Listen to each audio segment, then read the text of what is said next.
La semana en América Latina comenzó con sorpresa y esperanza en Colombia.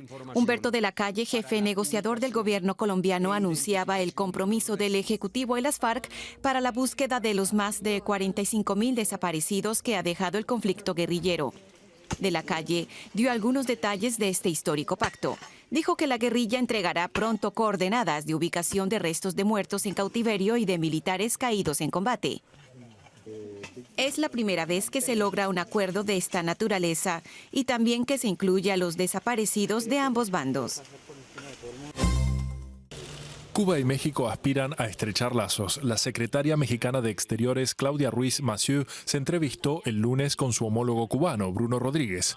Era su primera visita oficial a la isla y resaltó las relaciones renovadas entre ambos países y el potencial de intercambio comercial y cultural. El canciller cubano, por su parte, celebró la presencia de inversionistas mexicanos en el megapuerto del Mariel, que aspira a captar inversión extranjera en la isla.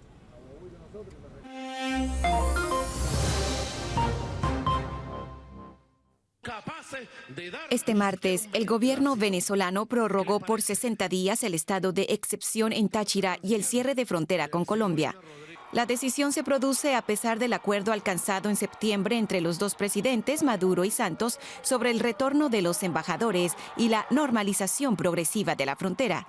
El presidente venezolano había decretado el cierre fronterizo en reacción a un ataque contra una patrulla militar en la zona. Una joya arquitectónica en el embalse de Nezahualcóyotl, en el norte de Chiapas. Es el viejo templo de Quechula, sumergido desde que se construyó la presa de Malpaso. Las haciendas desaparecieron, pero los muros del templo siguen en pie. Toda una atracción tras bajar 25 metros el nivel del agua. Ya en 2002, el cauce del río Grijalba bajó tanto que se pudo oficiar una misa. Construido en el siglo XVI por monjes dominicos, fue abandonado 200 años después. El paso del Niño, que este año redujo a la mitad las lluvias, nos devuelve por un tiempo este tesoro. En Colombia, la Fiscalía General pudo identificar los restos de 3 mujeres desaparecidas tras el ataque guerrillero cometido en 1985 contra el Palacio de Justicia en Bogotá, en uno de los casos más sonados de violación de derechos humanos del conflicto armado colombiano. El movimiento guerrillero M-19 tomó como rehenes a magistrados, empleados y visitantes. En total murieron 98 personas y 11 fueron declaradas desaparecidas. El prototipo Autónomos llegó el pasado martes a la capital mexicana después de un viaje en auto de 2.400 kilómetros a través de ciudades, calles y carreteras mexicanas. Su particularidad: este auto no tiene conductor. El Autónomos ha sido desarrollado por un equipo de la Universidad Libre de Berlín, liderado por el profesor mexicano Raúl Rojas. La travesía comenzó en la ciudad de Nogales, junto a la frontera con Estados Unidos. Por razones de seguridad, se encontraban a bordo 2 personas, pero estas solo se encargaban de monitorear y no dieron ningún tipo de orden al vehículo.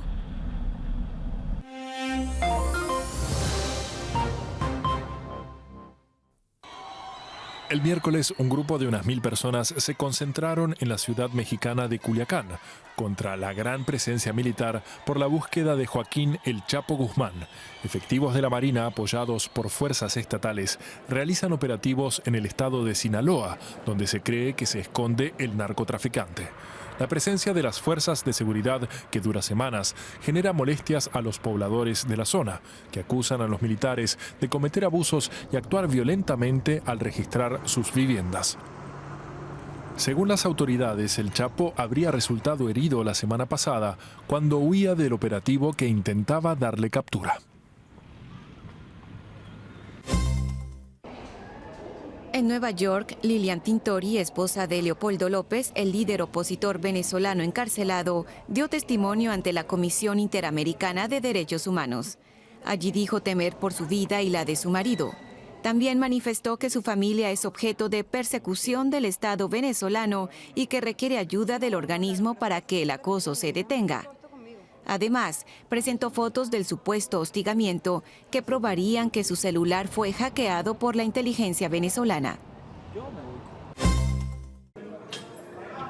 Entramos en una celda del presidio Marcelo Francisco de Araujo en Recife.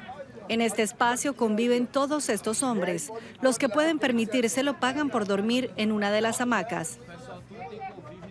Este preso menos afortunado nos muestra su lecho en el suelo. Presidio Luis Antonio Luis Lins de Barros, también en Recife. Es otra cárcel, pero las condiciones son las mismas. Las imágenes se repiten en los 4 centros visitados por Human Rights Watch en 2015. Esto es la cocina. Esto, una letrina. Y esto, el dormitorio. El sistema penitenciario de Brasil, diseñado para apenas 400.000 presos, alberga más de 600.000. Otros problemas son las drogas, las enfermedades y la violencia sexual. La ONG denuncia también que un 60% de los presos no ha sido condenado por ningún crimen y espera que se extiendan las audiencias de custodia iniciadas este año para evitar que se recluya a sospechosos que aún no han comparecido ante un juez. Human Rights Watch alerta, los grupos criminales que se forman en las prisiones terminan siendo una amenaza fuera de sus muros.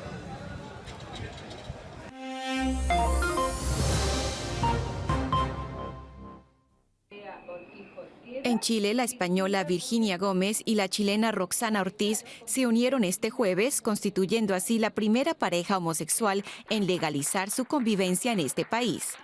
Se trata de la primera ceremonia del Acuerdo de Unión Civil, ley promulgada por la presidenta Michelle Bachelet que regula este tipo de uniones. La entrada en vigor del acuerdo es un hito histórico para las organizaciones que luchan por los derechos de las minorías sexuales en un país de tradición conservadora como Chile. Aquí no se aprobó el divorcio hasta el año 2004 y se considera punible al aborto en cualquier otra circunstancia.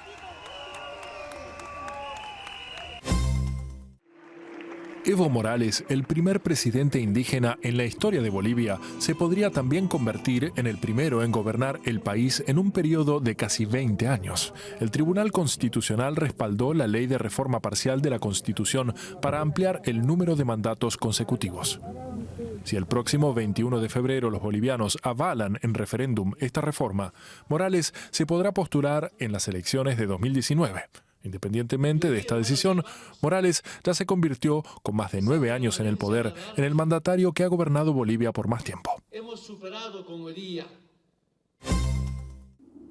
El jueves, los agentes de seguridad mexicanos hallaron cerca de 10 toneladas de marihuana escondidas en el interior de un túnel en la frontera con Estados Unidos.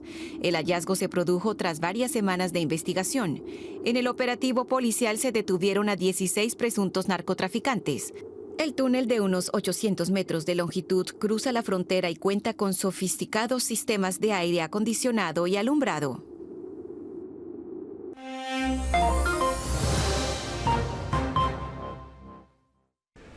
Este domingo, más de 32 millones de argentinos están llamados a las urnas. Aún no está claro si los comicios significarán el principio del fin de una era política en el país, gobernado hace 12 años por el kirchnerismo.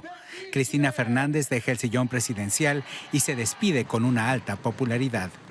El oficialista Daniel Scioli se presenta como el candidato de la continuidad. Llega con las mejores cartas a las presidenciales tras obtener en las primarias del pasado agosto casi el 40% de los votos. Scioli se compromete a afianzar lo construido por el kirchnerismo y dice que cambiará a su manera lo que haga falta. Para el conservador Mauricio Macri, principal candidato opositor y actual alcalde de Buenos Aires, Scioli no tiene el suficiente ascendente en el kirchnerismo como para gobernar por sí mismo. El expresidente del Club Boca Juniors, que ha sido partidario de reducir el gasto público y de un menor papel del Estado en la economía, defiende ahora la estatización de Aerolíneas Argentinas y la petrolera YPF. Por ese giro, lo han acusado de oportunista desde el oficialismo. El tercero en discordia es Sergio Massa, intendente del partido bonaerense de Tigre y fundador del Frente Renovador. El ex jefe de gabinete kirchnerista, que obtuvo un 20% de los votos en las primarias, quiere dar la sorpresa con un discurso duro orientado a combatir la inseguridad y el narcotráfico. Las últimas encuestas sobre intención de voto sitúan a Macri a menos de 10 puntos del candidato oficialista y todo indica que irá a un balotaje con Scioli. Pero el resultado será muy cerrado, por lo que tampoco está descartado un triunfo oficialista en primera vuelta. El huracán Patricia, considerado extremadamente peligroso, tocó tierra este viernes en la costa de Jalisco, según confirmó el Servicio Meteorológico Nacional de México. Ingresó en territorio mexicano causando fuerte oleaje y con vientos de 270 kilómetros por hora, aunque se ha ido debilitando al tocar tierra. El presidente de México, Enrique Peña Nieto, ha pedido a la población que no baje la guardia, pese a que los daños registrados hasta el momento han sido menores de lo previsto. El huracán avanza hacia el noreste del país, ya debilitado a categoría 1, la más baja en una escala de 5. Los principales estados afectados, Colima y Jalisco, coinciden en que el peligro continúa. Se ha pedido a los habitantes de las zonas afectadas que no salgan de los refugios, no caminen por las calles y que de ninguna manera salgan a la carretera. Veteranos y familiares de excombatientes en la Guerra de las Malvinas marcharon el viernes hasta la Embajada del Reino Unido en Buenos Aires para exigir la identificación de 123 soldados caídos en el conflicto. Sus cuerpos fueron enterrados sin identificar en el archipiélago bajo lápidas en las cuales se puede leer "Soldado argentino solo conocido por Dios". Los manifestantes entregaron una carta en la que piden a Londres certeza sobre sus familiares y denuncian el sufrimiento que padecen. Y hasta aquí el resumen de la semana en América Latina.